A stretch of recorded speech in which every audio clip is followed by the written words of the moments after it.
Imagine waking up in a jungle megacity of 60,000 people surrounded by colossal stone pyramids, only to realize there is not a single river in sight, no natural springs, and the sky has completely refused to rain for 5 straight years. For centuries, the Maya kings told their people that as long as the monuments were built and royal taxes were paid, the gods would guarantee unlimited water. But when the most brutal megadrought in ancient history struck the heart of Central America, that sacred promise shattered. What followed was not a quiet disappearance, but a chaotic, high-stakes battle for survival, featuring ingenious hydraulic machines, agonizing royal blood rituals, desperate underground expeditions into pitch-black caverns, and ultimately, total civil collapse. If you dropped a modern survivalist into the lowland jungles of Guatemala or Mexico, their very first instinct would be to find a river. Fresh, flowing water is the golden rule of human civilization. The Egyptians had the Nile. Mesopotamia had the Tigris and Euphrates. Ancient China had the Yellow River. The ancient Maya had practically nothing of the sort. The ground beneath the vast Maya lowlands is made of porous limestone karst. When rain falls on limestone, it does not form wide-rushing rivers across the surface. Instead, the water immediately sinks straight down through the rock, dissolving underground tunnels and disappearing into subterranean depth far below human reach. Yet right here, in a landscape that should have been completely unlivable for large populations, the Maya constructed some of the densest, most prosperous megacities in the ancient world. Cities like Tikal, Calakmul, and Karakol were not humble villages. They were sprawling urban centers packed with towering stone temples, royal palaces, and vast paved plazas, and tens of thousands of citizens who needed thousands of gallons of clean drinking water every single day. How on earth did they pull this off? The entire civilization operated on a strict, high-wire seasonal gamble. Every year, from May to October, heavy tropical monsoons dumped billions of gallons of water over the jungle canopy. Then, from November to April, the sky turned dry as bone. To survive the half-year drought every single season, the Maya could not just be farmers and astronomers. They had to become the most sophisticated hydraulic engineers of the ancient Americas. Long before modern plumbing, the Maya turned their entire cities into colossal rain-harvesting machines. Every single stone surface in a city like Tikal was engineered with a deliberate slope. When the heavy monsoon rains poured down, water did not pool randomly or wash away the soil. It rushed across thousands of square meters of plastered plazas, down channeled stone staircases, through paved viaducts, and directly into enormous artificial reservoirs called aguadas. The central reservoir at Tikal alone could hold tens of millions of gallons of water. That was enough to keep 60,000 citizens alive through the normal 6-month dry season. Collecting stagnant water in the tropical heat brings a deadly problem: bacteria, algae, and lethal waterborne diseases. If thousands of people drink warm, dirty reservoir water, dysentery will wipe out an entire city in weeks. To solve this, the Maya invented a natural biological filtration system. At the entrance of their reservoirs, they laid down thick filtration beds made of quartz sand and volcanic zeolite, materials imported from mining sites miles away. These minerals filtered out microscopic pathogens and harmful heavy metals with remarkable efficiency.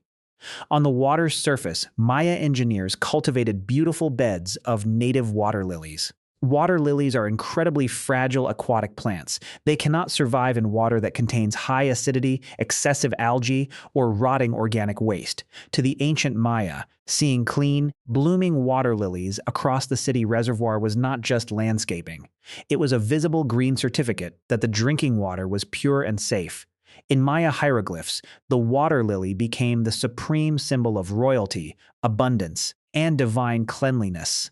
Everything worked like clockwork. The clouds brought rain. The king directed the canals. The reservoirs filled. The lilies bloomed, and the people thrived, until the sky suddenly turned off. Around the late 8th century, the global climate shifted. What began as a slightly shorter rainy season quickly spiraled into a catastrophic sequence of megadroughts that struck Central America in relentless waves. In year 1, the rain stopped a few weeks early. The farmers noticed their maize stalks looking slightly thinner, but the royal reservoirs were still half full. The elders told the young ones not to worry. Droughts had happened before. In year 2, the monsoon rains barely lasted a month. The reservoirs only filled to a quarter of their capacity. The soil dried out into cracked stone before the young corn could mature. Rations were put in place. By year 3 and 4, the wet season failed completely. Imagine standing on top of a 70-meter-tall temple in Tikal in the year 810 CE. The lush emerald jungle surrounding the city had turned into a withered, brittle wasteland of gray brush. The massive reservoirs, which had provided life for 500 years, shrank into foul, muddy puddles. The sacred water lilies wilted, turned black, and rotted in the baking sun. The delicate hydraulic machine had failed. And with tens of thousands of mouths to feed and no rivers to turn to, panic began to ripple through the stone streets. In ancient Maya society, the king, known as the Kuhul Ajah, or Holy Lord, did not just collect taxes and command armies. He was the divine lightning rod between the human world and the gods of nature. The kings claimed direct ancestry from the maize god and held an exclusive spiritual contract with Chak, the terrifying deity of rain, thunder, and storms. The royal propaganda was crystal clear. Obey the king, and the king will convince Chak to send the rains. When the drought dragged on year after year, the common people did not just look at the sky with dread. They looked up at the palace with burning suspicion. The divine legitimacy of the monarchy was on the line. To prove their worth to Chak, the royal family resorted to extreme acts of ritual bloodletting. The Maya believed that human blood was the ultimate cosmic currency. Blood was sacred energy, and royal blood was the most potent fuel in the universe. High atop the stone pyramids, in full view of the desperate crowds below, the king and queen performed agonizing ceremonies. Using sharp obsidian blades, stingray spines, and thorny ropes, the king pierced his own earlobes, lips, and genitals, while the queen pulled a barbed cord directly through her tongue. The royal blood dipped down onto strips of bark paper, which were then burned in ceramic censers. As the thick, pungent smoke rose into the clear, cloudless sky, the priests chanted prayers, begging Shak to smell the royal offering and open the heavens. Day after day, the smoke rose. The sky remained blindingly blue. Not a single drop fell. With every dry month that passed, the people realized a horrifying truth. King's blood was worthless. His prayers were unanswered, and the gods had turned their backs on the city. While the Maya blamed angry gods for the catastrophe, modern environmental archaeologists using sediment cores and laser scanning have uncovered an even darker twist. The Maya had accidentally engineered their own drought. At its peak, the Maya civilization was undergoing a massive construction boom. Every king wanted to outbuild his ancestors with taller temples, larger palaces, and wider paved causeways. To build these monuments, the Maya needed astronomical quantities of lime plaster. To produce just one single ton of quicklime plaster, workers had to burn roughly 5 tons of fresh green timber in giant kilns. Over centuries of urban growth, vast swathes of the surrounding rainforest were completely clear-cut to feed the lime kilns and create farmland for the exploding population. When you strip a thick, tropical rainforest down to bare dirt, you destroy the local water cycle. Trees constantly pump moisture back into the atmosphere through transpiration, creating the humidity necessary for local rain clouds to form. Without the trees, the ground temperature skyrocketed. Hot air currents pushed incoming storm clouds away, and rainfall decreased by an estimated 15 to 20% across the region. The very buildings the Maya constructed to honor the rain gods were the exact reason the rain stopped falling. When the surface reservoirs completely dried up, the Maya made one final, desperate push for water.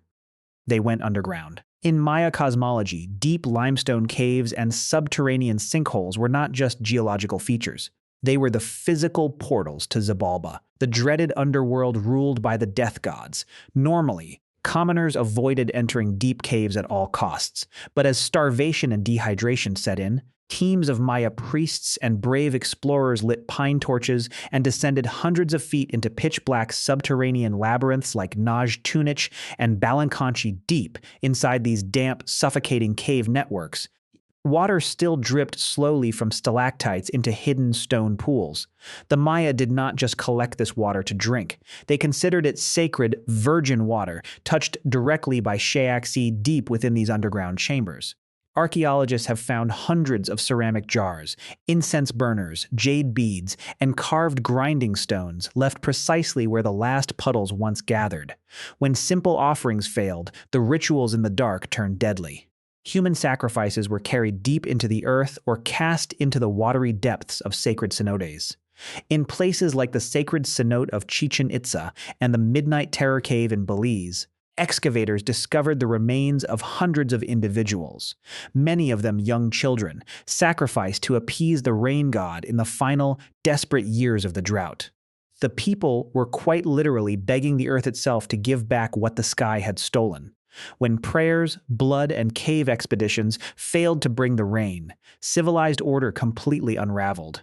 In a jungle with no water and dying crops, food stores became more valuable than all the jade and gold in the world. Cities that were once trade partners turned into vicious predators. Maya warfare underwent a terrifying transformation. For centuries, Maya battles had been mostly ritualistic conflicts between royal elites, aimed at capturing high-ranking nobles for ransom or sacrifice. During the terminal classic drought, warfare became a brutal war of extermination and resource robbery.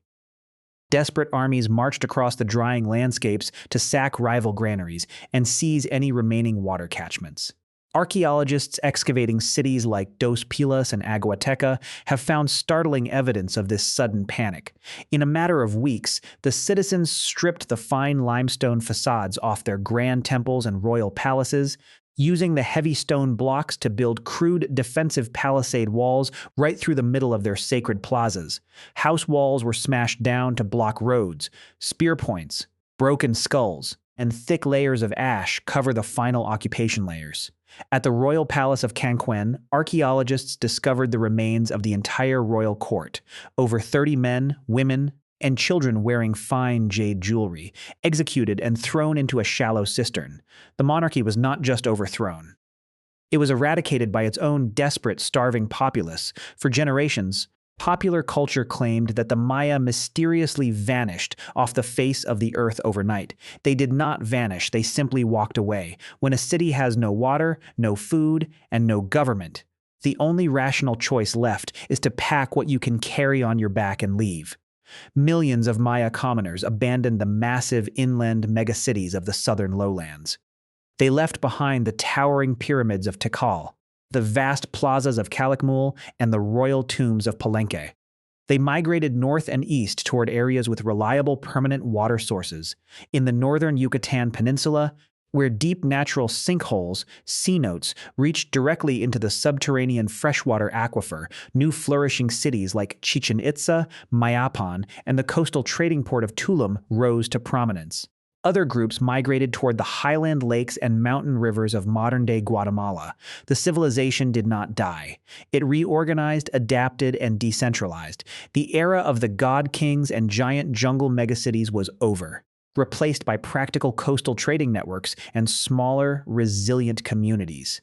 Back in the southern lowlands, the great stone cities sat completely silent, without human hands to clear the brush, repair the plaster, and maintain the drainage canals. The tropical rainforest did what it always does.